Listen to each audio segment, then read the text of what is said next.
नमस्कार. अर्णव रमाकांतवरती खूपच चिडलेला असतो. त्यावेळेला ईश्वरी बोलते, काय चाललंय अर्णव सर तुमचं? का असं वागता तुम्ही? अर्णव सर, अहो जरा तरी विचार करा. तुम्ही तुमच्या वडिलांशी बोलताय. कोण आपल्या वडिलांशी असं बोलतं का?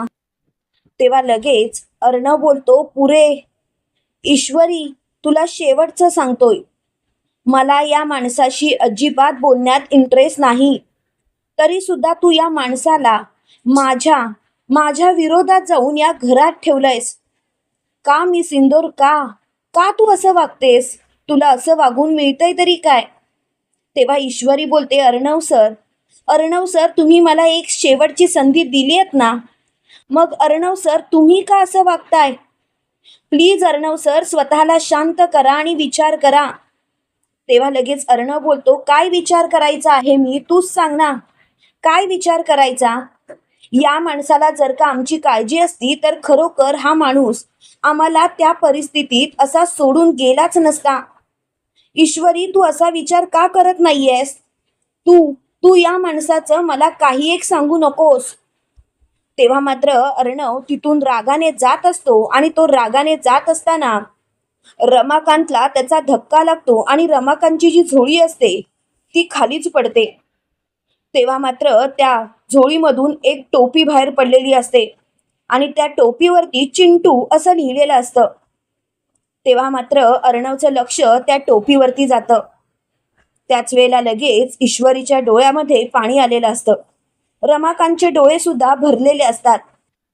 ईश्वरी लगेच मोठ्याने बोलते, अर्णव सर तुम्ही काय म्हणालात? तुमचे बाबा इतकी वर्ष तुम्हाला लांब सोडून राहिले, पण त्यांनी तुमच्या लहानपणीच्या प्रत्येक आठवणी जपून ठेवल्या आहेत. अर्णव सर, कोणती व्यक्ती आपल्या मुलावरती जर का प्रेमच नसेल तर त्याच्या लहानपणीच्या वस्तू जपून ठेवेल? अर्णव सर प्लीज सांगा.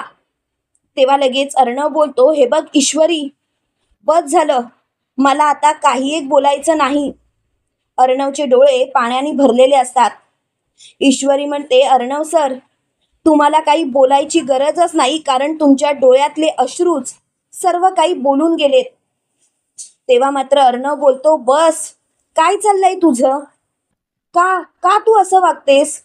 तुला असं वागून काय मिळतंय? तेव्हा लगेच ईश्वरी बोलते, मला मला असं वागून काहीच मिळत नाहीये अर्णव सर तुमचं वागणं बदललंय. अर्णव सर, मला तुमच्या वागण्याचा अर्थच कळत नाहीये. अर्णव सर, अहो जरा तरी विचार करा. तेव्हा लगेच अर्णव बोलतो, काय विचार करायचा? तूच सांग ना, काय विचार करायचा? जरा तरी विचार कर. आणि तो स्वतःच्या डोक्यावरची टोपी बाजूला फेकून देतो आणि म्हणतो, माझी माझी लहानपणाची टोपी ते स्वतःच्या झोळीत घेऊन फिरतायत, म्हणून काय त्यांना मी बाबा अशी हाक मारायची का?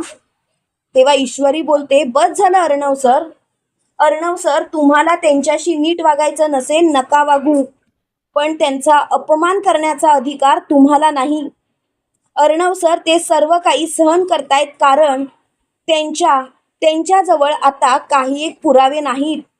पण अर्णव सर, अशी एकदा तरी वेळ येईल ज्या दिवशी त्यांच्याजवळ पुरावे असतील. अर्णव सर प्लीज स्वतःला शांत करा. तेव्हा मात्र रमाकांत ती झोळी उचलतात आणि ईश्वरीला म्हणतात, ईश्वरी बाळा, मला तुझी तगमग समजते, सगळं काही समजतंय, पण बाळा हे बघ, मला नाही वाटत की माझ्यामुळे तुमच्यामध्ये भांडणं व्हावीत. ईश्वरी बाळा, तू आम्हाला या घरामध्ये स्थान देण्याचा प्रयत्न करतेस, पण खरं सांगू का बाळा, या घरातलं माझं स्थान कधीच पुसलं गेलंय. तेव्हा मात्र अंजली बोलते, कळतंय ना तुम्हाला, मग कशाला आला तिथे? आत्ताच्या आता आमच्या घरातून चालतं पडा. तेव्हा लगेच ईश्वरी बोलते, एक मिनिट अंजली ताई, हे घर त्यांचं आहे, हे तुम्ही विसरू नका. आणि अंजली ताई, तुम्ही उगाच त्यांच्यावरती नको ते आरोप करू नका. तेव्हा मात्र अंजली बोलते, ईश्वरी तू जर का या गोष्टींमध्ये नाही पडलीस ना तर बरंच होईल, कारण प्रत्येक वेळेला येता जाता नको त्या गोष्टींमध्ये चोंबडेपणा करण्याची सवय तुझी आहेच. या माणसामुळे आम्ही आमची आई गमावलीये आणि तू मात्र याच माणसाला आमच्या घरात स्थान देतेस. अर्णव, बघितलंस का, हे सर्व ना तुझ्यामुळे होतंय. तू जबाबदार आहेस या गोष्टीला, आणि त्यासाठी मी अजिबात तुला माफ करणार नाही म्हणजे नाही. आता तर मला या गोष्टीसाठी काही एक बोलायचं नाही. ईश्वरी, काही कर, पण या माणसाला मात्र या घरातून बाहेर काढ. तेव्हा मात्र ईश्वरी बोलते, बस अंजली ताई, अति होतंय आता. असं नाही का वाटत की तुम्ही तुमच्या वडिलांच्या विरोधात नाही नाही ते बोलताय? तेव्हा लगेच अंजली बोलते, काय बोलतेय मी? ईश्वरी, एक गोष्ट लक्षात ठेव, ज्या माणसाला मला या घरात स्थान द्यायचंच नाहीये, ज्या माणसाची माझ्या लेखी झिरो किंमत आहे, त्या माणसाला तू या घरात आणून काय करतेस? तेव्हा मात्र ईश्वरी बोलते, अंजली ताई, अहो बस करा.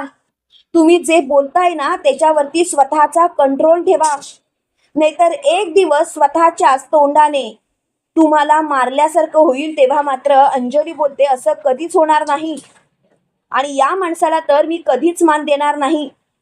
एक नंबरचा बावट माणूस आहे हा. आमच्या आईला फसवलं, आणि तुझ्या आईला त्यांनी मात्र. तेवढ्यात मात्र रमाकांतला खूपच राग येतो.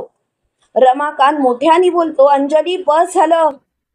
मग आजपासून मी सगळं काही शांतपणे ऐकून घेतो. याचा अर्थ असा नाही की तुम्ही जे माझ्यावरती आरोप करताय ते सर्व मी मान्य करतोय.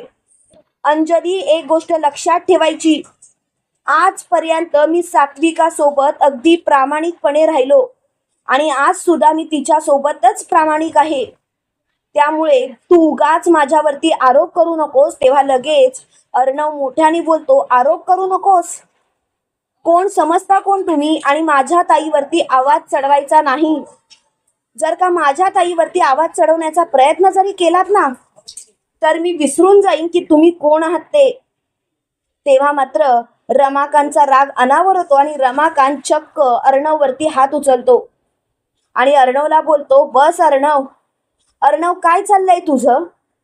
अरे मान्य आहे तुम्हाला तुमच्या बापाचा राग येतो, मान्य आहे, मला सगळं काही मी मान्य करतो, पण एक गोष्ट सुद्धा तितकीच आतुरतेने सांगतो, मी फक्त सात्विकाचाच होतो आणि तिच्याशीच प्रामाणिक राहिलो. तेव्हा मात्र ईश्वरी बोलते, बाबा बाबा तुम्ही शांत व्हा. बाबा, तुम्हाला स्पष्टीकरण द्यायची गरजच नाहीये. मुळात काय आहे ना, यांचे डोळे बंद आहेत, त्याला आपण काही करू शकत नाही. मला कमाल वाटते अर्णव सर तुमची. एवढा मोठा बिझनेस तुम्ही स्वतः हँडल करता, पण एका माणसाला तुम्ही एका नजरेत ओळखू शकत नाही. अर्णव सर, कुठे आहे ती तुमची नजर? तेव्हा मात्र अर्णव बोलतो, गप्प बस ईश्वरी, हे सर्व तुझ्यामुळे घडतंय.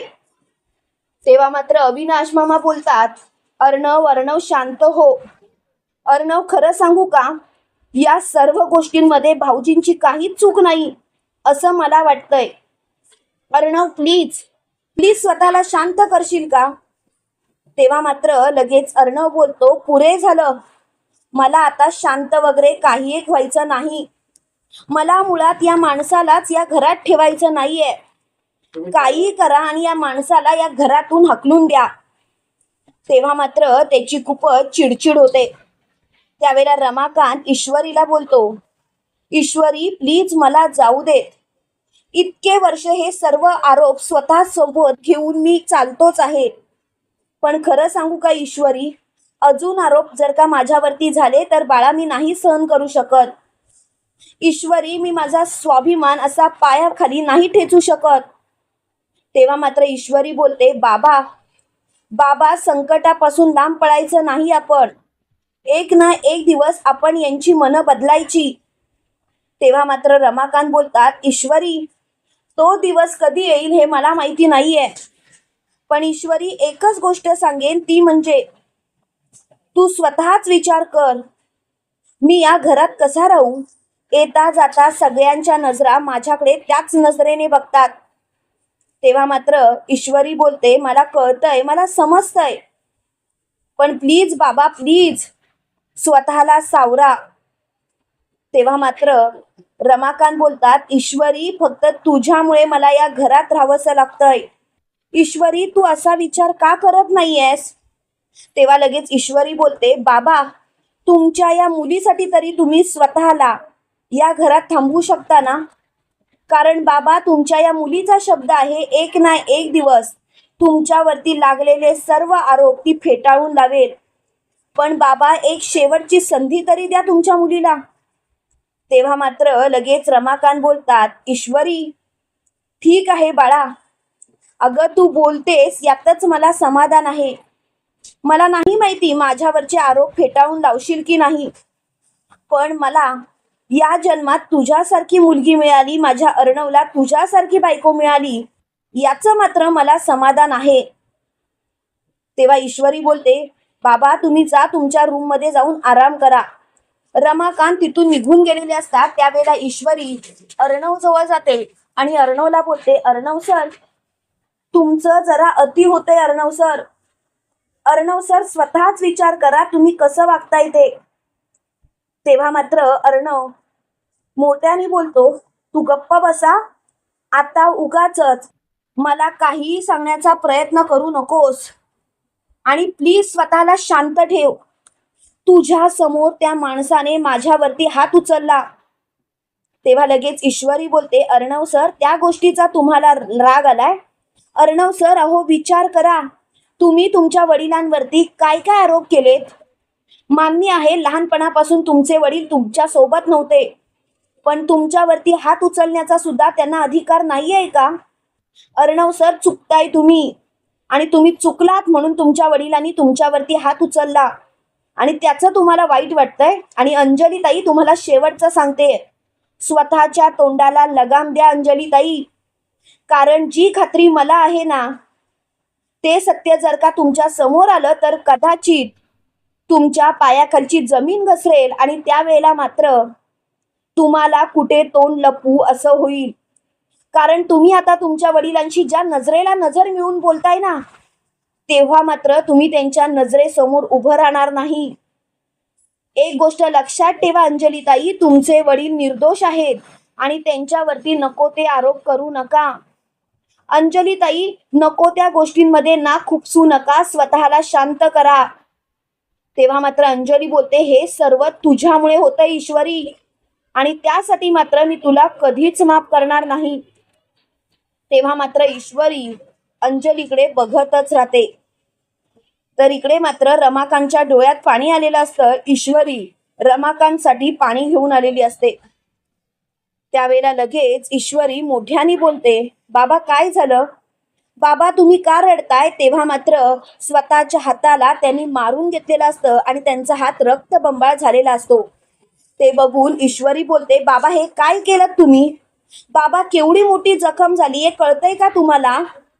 तेव्हा मात्र रमाकांत बोलतात, खरं सांगू ईश्वरी, अगं माझ्या या हाताने मी माझ्या मुलाच्या अंगावरती हात उचलला, अगं मला तो हातच नको आहे. तेव्हा मात्र ईश्वरीच्या डोळ्यात पाणी येतं आणि ईश्वरी मोठ्याने बोलते, अर्णव सर, अर्णव सर, लवकर इकडे या. तेव्हा अर्णव अंजली रमाकांतच्या रूम मध्ये आलेले असतात. त्यावेळेला अर्णव बोलतो, काय झालं? एवढ्या मोठमोठ्याने का ओरडतेस? तेव्हा लगेच ईश्वरी बोलते, अर्णव सर, अर्णव सर, तुम्हाला बघायचंय? थांबा, तुम्हाला दाखवते. आणि ती रमाकांतचा हात अर्णवला दाखवते. रक्तबंबाळ झालेला रमाकांतचा हात बघून अर्णवचे डोळे भरतात आणि त्याच्या मनाला पाझर फुटतो आणि तो लगेच बोलतो, बाबा, बाबा हे कसं काय झालं? एवढं कसं काय लागलं? शेवटी निगरगट्ट असलेल्या अर्णवच्या तोंडातून बाबा हा शब्द बाहेर पडलेला असतो. अंजलीच्या डोळ्यात सुद्धा पाणी असतं. त्याच वेळेला लगेच ईश्वरी बोलते, अर्णव सर, अहो तुम्ही तुमच्या तोंडातून बाबा हा शब्द काढलात. अर्णव सर, इथेच सगळं संपलं. अहो तुम्ही तुमच्या बाबांवरती चिडला होतात ना, पण तुमच्या बाबांनी तुमच्यावरती हात उचलला म्हणून स्वतःच्या हाताला जखम करून घेतली. ते मला म्हणाले की मी माझ्या मुलावरती हात उचलला आणि काही झालं तरी माझ्या मुलावरती हात उचलण्याचा अधिकार मला नाही, म्हणून त्यांनी स्वतःचा हात आपटून आपटून घेतला. तेव्हा मात्र अर्णव शांत होतो आणि लगेच ईश्वरीला बोलतो, मिस इंदोर, त्यांच्या हाताला काहीतरी लाव, रक्त खूपच वाया जातंय. आणि तो तिथून निघून गेलेला असतो. त्यावेळेला मात्र रमाकांत अर्णवकडे बघतच राहतात. त्यावेळेला ईश्वरी बोलते, बाबा, बाबा मगाशी तुम्ही बोलला होतात ना की तुमचं या घरात कोणीच नाही. बघितलं, अहो कोणत्या ना कोणत्या तरी मनाच्या कोपऱ्यामध्ये अजून सुद्धा अर्णव सरांच्या मनात बाबांचा कोपरा तसाच आहे, त्याला अजून सुद्धा काहीही कुणीही दगापटका केला नाही. अहो इथेच समजून जा, अर्णव सर, अंजलीताई अजून सुद्धा तुमची वाट बघत होते. तेव्हा मात्र रमाकांत बोलतात, ईश्वरी, ईश्वरी, हे सगळं तुझ्यामुळे शक्य झालं बाळा, हे सर्व तुझ्यामुळे शक्य झालं. ईश्वरी बाळा, कसे तुझे आभार मानू मलाच कळत नाही. तेव्हा ईश्वरी बोलते, आभार? आभार कसले मानताय बाबा? आभार मानून तुम्ही मला परके करताय. एक गोष्ट लक्षात ठेवा बाबा, मी तुमची मुलगी म्हणून तुम्हाला मदत करतेय. तेव्हा मात्र रमाकांत बोलतात, असा विचार सुद्धा आणू नकोस मनात. अगं सक्की मुलगी स्वतःच्या बापासाठी एवढं करणार नाही एवढं तू करतेस.